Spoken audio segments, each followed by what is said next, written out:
With the third wave of the COVID-19 pandemic underway, TEARS Animal Rescue is battling a crisis in the Western Cape.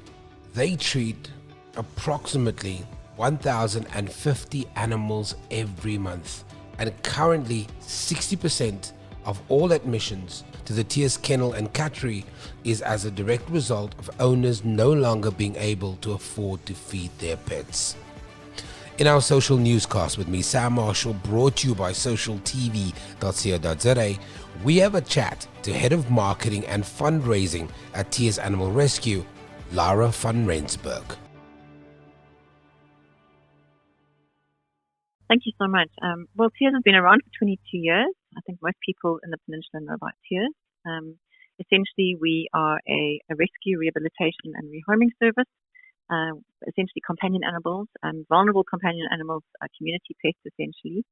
And we've been operating in the Freekont, Masipumalele, Ocean View and Red Hill area. So it's roughly about 250 square meters, although we do sometimes and often go out of our area of service to assist other animals. But our services include, and a lot of people don't know this, not just a kennel and a cattery, but it's also a veterinary clinic. So we provide welfare services, primary healthcare services to essentially low-income communities, where we sterilize animals, we vaccinate them, and we treat them for ticks and fleas. And all of that is essentially sponsored, it's subsidized, and it's free to communities, obviously, that wouldn't have the money traditionally to be able to afford those services.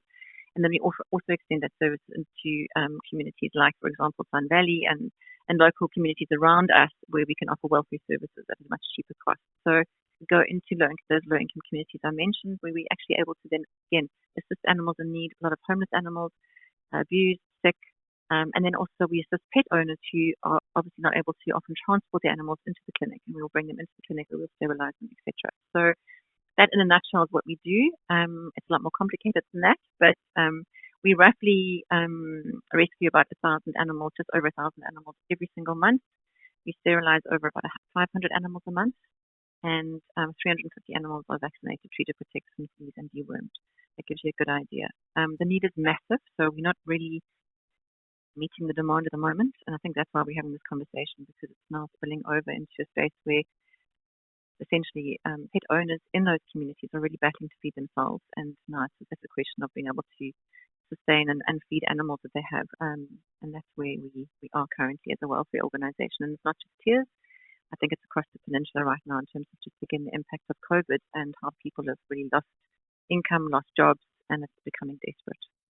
There's a lot you've just talked about, but something that really stuck out to me is the fact that you're literally rescuing over 1,000 animals every month. It's probably obvious that COVID must have had a severe impact on and strain on just the daily operations of TEARS.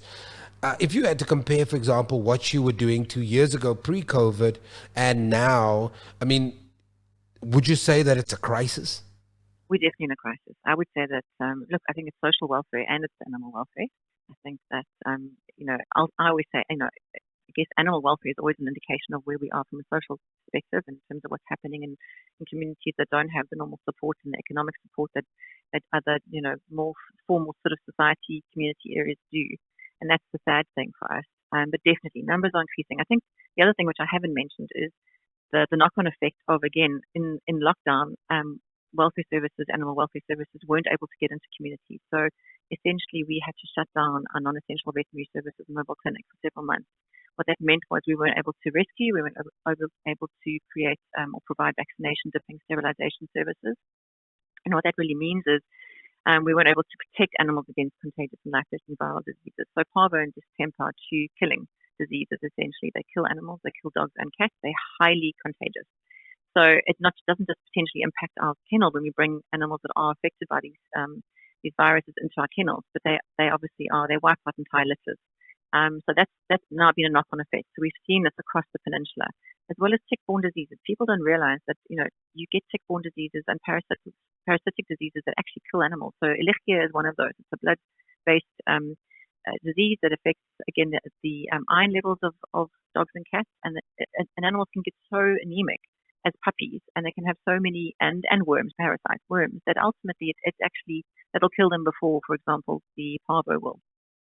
So what we're seeing now, is the fact that, again, on top of that, and the fact that we haven't been able to offer sterilization, is that we've got, massive, much bigger litters of unwanted kittens and puppies being born. So again, the overpopulation has increased, and this has had another impact again in communities. It's definitely impacted the number of animals that are suffering. And on top of that, there's also what's called zoonoses, diseases that then go from animals are transferred into human diseases, and that also impacts community health. So it's really dire, to be very honest with you. And a lot of people can be unsympathetic sometimes in terms of the level of animals that are suffering, and they go, well, why don't you just take the animals away? But what they're not realizing is that pet owners are also suffering in those communities. It's a massive issue. Yeah. So yeah, if you say to me in terms of numbers, I'd say I think all in all, there's probably been 100% increase on the need. And what's worse is I think that a lot of funding has been cut. I think the need in South Africa has also changed, where a lot of CSI and corporate investment is going into, obviously it's necessary, education and supporting social welfare, social development, etc. But the animal welfare side is being neglected. So I think that's why I would sort of again just appeal to Cape Townians, if it's not TEARS you're supporting, do try and find an animal welfare organization where you can provide some support. Lara, it does beg the question that if you are experiencing, as you've stated, there's a 100% increase in need, and you've seen this homeless animal situation explode within these communities that you operate. Is that really just a micro view of what's happening throughout the country? Of course. Look, 30% of our sterilizations are for other non-profit organizations in the animal welfare sector. So we work together, we all work together. In fact, TEARS is establishing a working committee currently where we are seeing the need for animal welfare to work closely with social services, to work closely with SAPS, to work closely with SPCA, because we don't just have issues of animals being in a situation of neglect. We also see massive levels of violence against animals, and that's impacted by not just adults but children committing these acts, because they in themselves are in a spiral of, again, domestic violence, communities that have a culture of violence. And I'll say Ocean View is one where we battle to go in often. We need a police escort often to go into Ocean View because, as you know, it's a massive area that's, affected by gang warfare. Criminal gangs operate there. That's where dog fighting happens. And in fact, a lot of the animals that we rescue happen to be pit bulls. They're bred illicitly and illegally. And they impact, again, community pets, where a lot of these animals are kidnapped and put into fighting rings and killed mercilessly. So I think what we're seeing now more and more is we need to start working collectively, and we need to integrate those services. So, visible policing, community policing, anti-gangs, gangsterism, and drugs in schools, and all of these organizations and groups. We have started to put a committee together, and we're working quite closely with our local government, and it's literally at ground level at this stage. But we are definitely optimistic that by working together, we can start addressing these issues and start creating solutions that are holistic and that are measured. So that's something that TEARS is committed to doing.